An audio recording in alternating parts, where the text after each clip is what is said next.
ఆయనను మనలను ప్రేమించిన వాని ద్వారా మనం అన్నిటిలో అత్యధిక విజయం పొందుచున్నాము.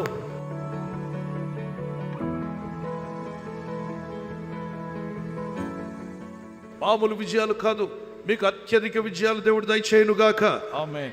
కాంట్రాక్టర్స్గా ఉన్న మీకు, అలాగే ఉద్యోగాలు చేస్తున్న వారికి, మరి మినిస్ట్రీలో ఉన్న వారికి, పరిచయంలో ఉన్న వారికి, సాఫ్ట్వేర్ ఇంజనీర్లుగా ఉన్నటువంటి వారికి, doctors, teachers, tailors, professors, whoever you are, ఒకవేళ ఇంటి పని చేసుకుంటున్నా, లేదు డైలీ వర్క్ చేసుకుంటున్నా, ఎక్కడి నుంచి చేస్తున్నా, ఈ వాగ్దానం పట్టుకొని ప్రార్థన చేయ, ప్రభు అత్యధిక విజయం నాకు కావాలని, అత్యధిక విజయం కావాలని ప్రార్థన చేయండి. దేవుని బిడ్డలారా, ఎంఎస్ చదివాను, నాకు జాబ్ రాలేదని ఏడుస్తూ బాధపడుతున్నాడు తమ్ముడు.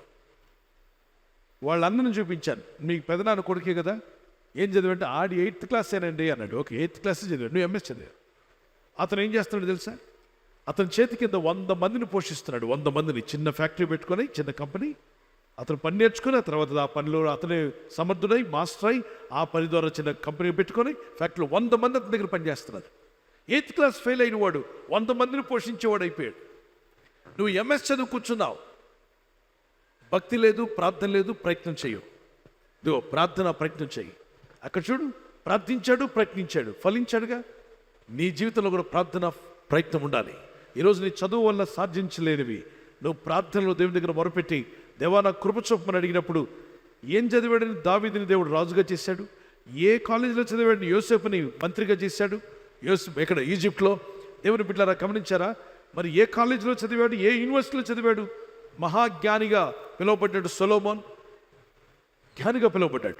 అది దేవుని సన్నిధిలో మొరపెట్టినప్పుడు మోకరించి ప్రార్థించగా. ఈరోజు దేవుని బిడ్డలారా, ప్రార్థించండి, దేవుడు మీకు జ్ఞానం దయచేస్తాడు. దేవుని దగ్గర మొరపెట్టండి, దేవుడు మీకు జ్ఞానం దయచేస్తాడు. విశ్వసించండి, మొరపెట్టండి. ఇక విశ్వాసం లేని వాళ్ళు ఎన్నెన్నో చెప్తుంటారు, నమ్మకం లేని వాళ్ళు ఎన్నెన్నో చెప్తుంటారు. వాళ్ళ మాటలతో మనకు సంబంధం లేదు. దేవుని వాక్యాన్ని పట్టుకొని వెలిగే జ్యోతిగా నువ్వు ముందు కొనసాగుతూ కృపగల దేవుడు నీకు సహాయం చేయబోతున్నాడు. యేసు నామములో. నేను కుమారత్వం కలిగి ఉన్నాను, నేను ఆయన కుమారుణ్ణి, ఆయన కుమార్తెను. దేవుడిని ఒక బరాయిబరిగా దేవుడు నన్ను ఈ భూమి మీద పెట్టాడు. కాబట్టి నేను ప్రార్థించినప్పుడు అధికారంతో ప్రార్థిస్తాను. దేవుడు నా ప్రార్థనకి జవాబిస్తాడు అని నమ్మి ప్రార్థించండి. దేవుడి కార్యాలు మీరు చూస్తారు, ఖచ్చితంగా చూస్తారు. దేవుని కార్యాలు మీ జీవితంలో మీరు చూడబోతున్నారు. నమ్ముచున్న వారి చేతిని పైకి ఎత్తగలరా? రోగాలతో వచ్చిన, సమస్యలతో వచ్చిన, శోధంతో వచ్చిన, ప్రేమ కలిగిన కృపగల దేవుడు నీకు, నీ కుటుంబానికి తన దయాహస్తము చాపి నిన్ను లేవనెత్తబోతున్నాడు. వాక్యంలో సెలవిస్తున్నాడు. నిన్ను లేవనెత్తే సమయం వచ్చింది. దేవుడు నిన్ను లేవనెత్తే రోజు రాబోతుంది. నువ్వు దీవించబడతావు నమ్మితే చేతిని పైకెత్తి, యేసయ్యా నీవిచ్చిన కృప నాకు కావాలి. ఒక చేతిని పైకెత్తి, ఒక చేయి గుండె మీద పెట్టుకొని తీర్మానం చేసుకున్న వారందరూ ప్రార్థన చేద్దాం. అందరూ ప్రార్థించండి, కంఠాలు పైకెత్తి ప్రార్థించండి, చెయ్యి పైకి ఉంచండి. మోషే చెయ్యి ఎత్తినప్పుడు సహాయం వచ్చింది. దేవా నీ సహాయం చెయ్యి అలా చూపిస్తూ ఉంటే చాలు. పరలోక తండ్రి, నీ వైపు నా చెయ్యి చాపుతున్నాను, నా సహాయం కావాలి. అందరూ మీ చేతులు పైకి ప్రార్థిస్తూ ఉండగా సహాయం నీ ఎదుగు వస్తుంది. సహోదర సహోదరి, దేవుని కనికరం పొందుతున్నావు. ఎన్నో ఇబ్బందులతో వచ్చావు, ఇదిగో నీ పైన దేవుని కనికరం వస్తూ ఉండగా ఆ ఇబ్బందుల నుండి విడుదల వస్తుంది. బాధలతో వచ్చావు, దుఃఖంతో వచ్చావు, వేదనతో వచ్చావు, కృంగిపోయి వచ్చి ఉండొచ్చు.